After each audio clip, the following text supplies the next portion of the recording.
Coucou, on se retrouve aujourd'hui pour le dernier bilan des lectures d'août. J'ai assez mal calculé mon coût parce que je n'ai que 4 livres à vous présenter et que du coup j'aurais peut-être pu alléger le bilan précédent. Tant pis, c'est comme ça, j'avais pas fait attention.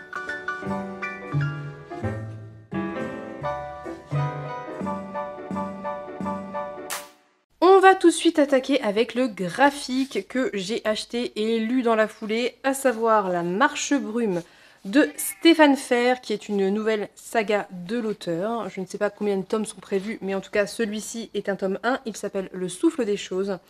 Et dans La Marche Brume, on va suivre ce personnage, cette jeune femme, qui a priori n'est pas totalement une femme, mais peut-être un peu une ogresse, qui va être sauvée par une sorcière qui va l'emmener dans un village un petit peu protégé où ne vivent que des femmes et surtout où elles vivent entre elles loin des hommes parce que les hommes ne sont pas très sympathiques et sont un petit peu devenus fous. On est dans une espèce de post-apo où tout a été un peu détruit et une espèce de brume un peu bizarre s'est installée, est assez... comment je peux vous dire ça?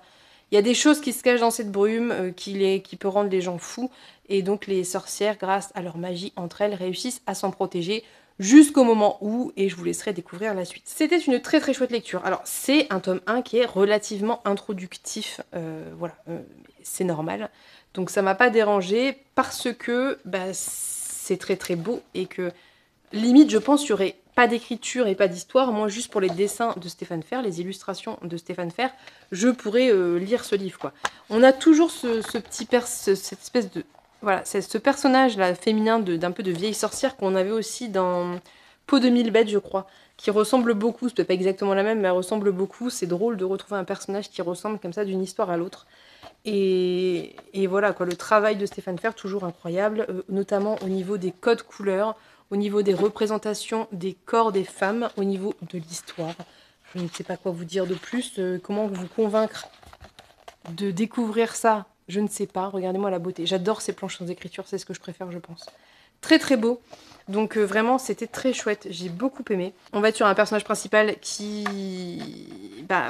j'allais dire est badass. Oui et non, quelque part oui, mais en même temps, c'est pas forcément facile pour elle. On va parler de relations, on va parler d'amour, d'amitié, de relations filiales, on va parler de plein de choses un petit peu en sous-texte.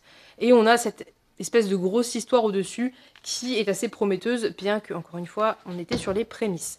On a aussi, a priori, une relation FF, donc c'est plutôt cool, avec toujours les carnets à la fin de recherche de Stéphane Fer qui sont absolument magnifiques. Je n'ai envie que d'une chose, c'est qu'il y ait des ex-libris de cet ouvrage, parce que j'adore, vraiment, j'aime beaucoup, beaucoup. Cahier de brouillon, ça s'appelle. Excuse les brouillons. Bref, très bon graphique. J'ai hâte d'avoir la suite, même si j'imagine bien que ça sera pas pour tout de suite. On est sur un très très gros travail, évidemment, en termes d'illustration, etc.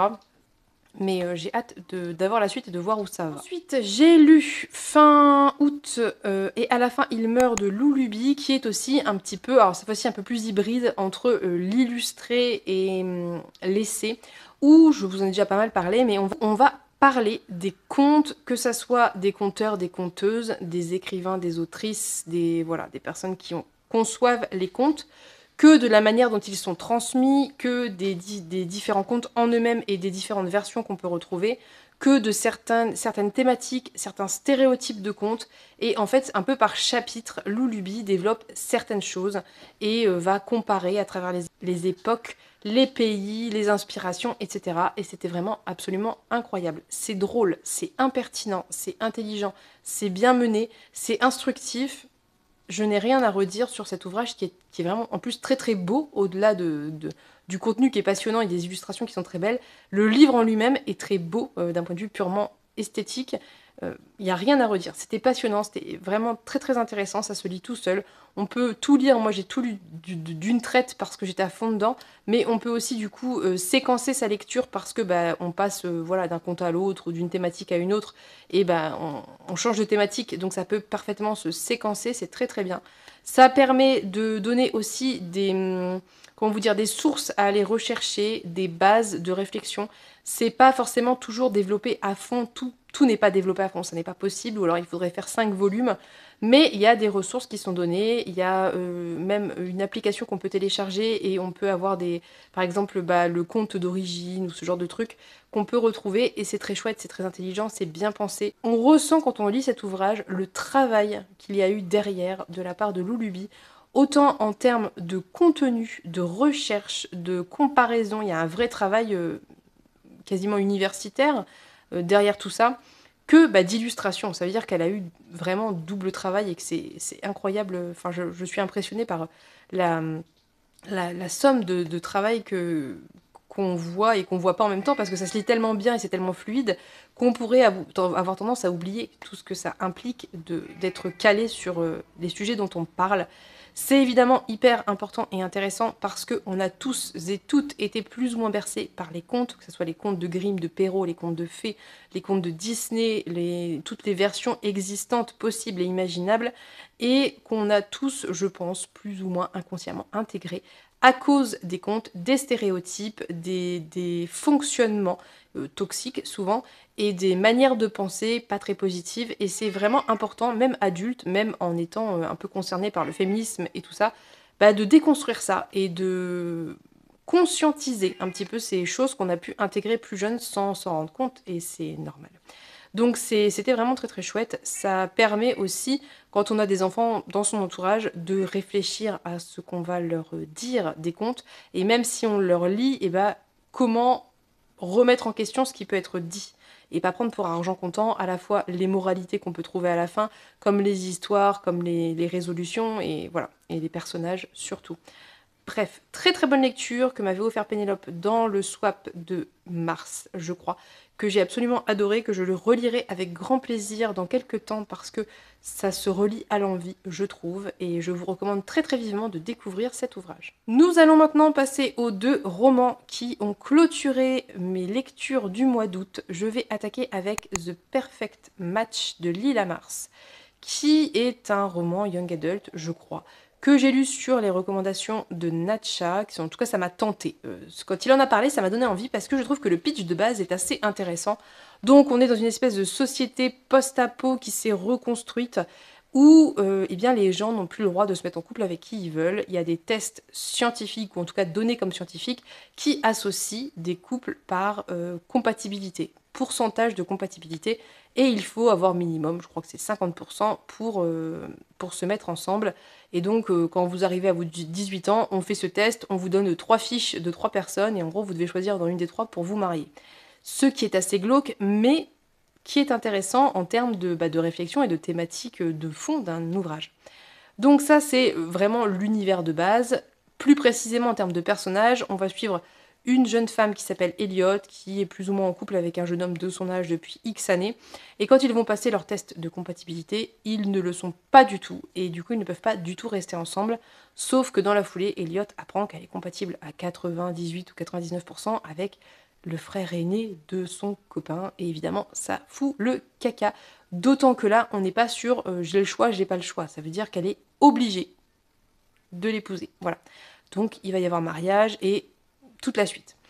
Dans ce premier tome, on développe beaucoup les relations entre les personnages et on développe pas beaucoup l'univers.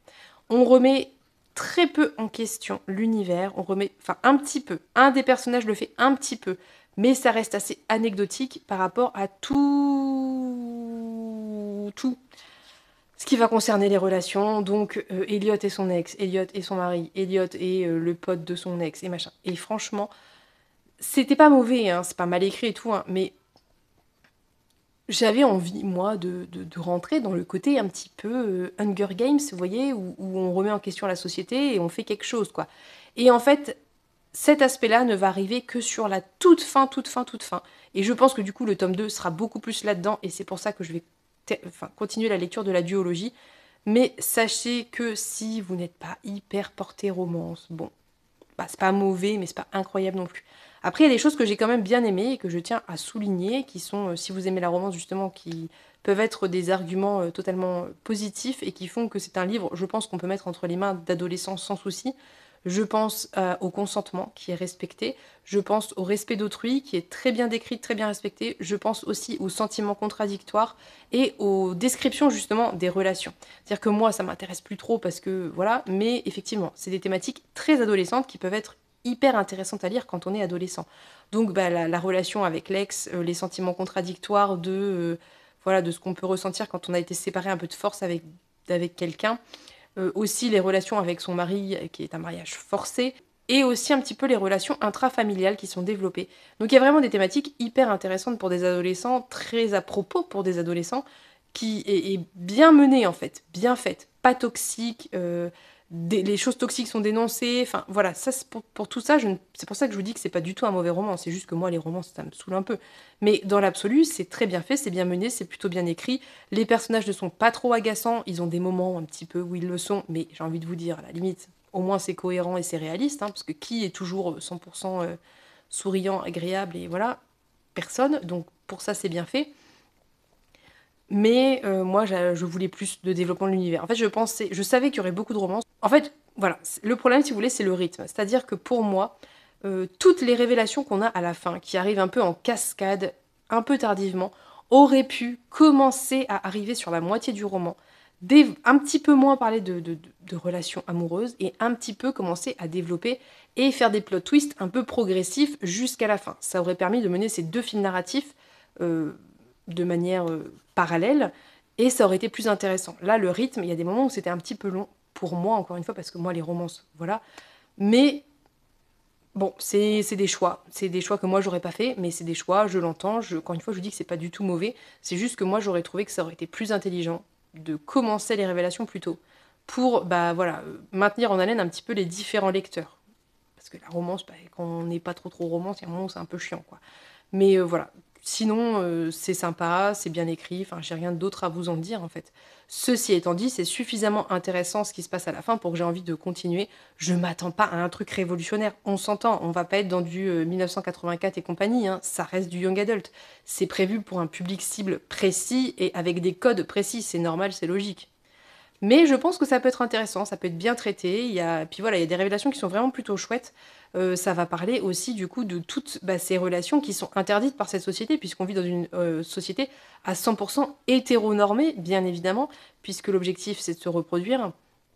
Et ça va parler de toutes ces thématiques aussi autour bah, voilà, de l'homosexualité, des relations jugées divergentes, du libre arbitre, choix d'avoir des enfants ou pas, etc. Donc je pense que dans le deuxième tome, on sera beaucoup plus dans ça, et je le découvrirai avec plaisir, d'autant que ça se lit tout seul. Enfin, nous allons passer au dernier livre, à savoir Le Chant des Géants de David Brie. On va être dans de la fantaisie, un peu avec un côté un peu mythologique, avec les géants qui dorment et qui, pour rêver, et donc les rêves créent le destin des humains, pour rêver, il faut leur raconter des histoires, et donc voilà, on est un petit peu dans cette espèce d'ambiance mythologique plutôt bien menée. C'était une lecture que j'ai trouvée plutôt... J'ai bien aimé cette lecture. J'ai pas adoré, mais j'ai bien aimé. J'ai bien aimé parce que j'ai trouvé que l'écriture était de qualité. Vraiment, c'était hyper bien écrit.